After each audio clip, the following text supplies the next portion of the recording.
How to use a Fitbit sports activity tracker.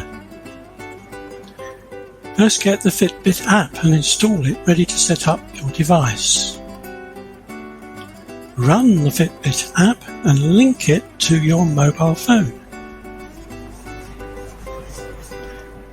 Go through the setup which connects the device to your account and configure some basic settings.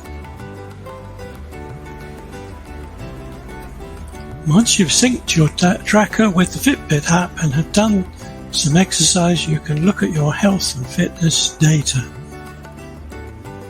Just swipe on the clock face to see your stats in Fitbit today, including steps, calories burned, active minutes and more.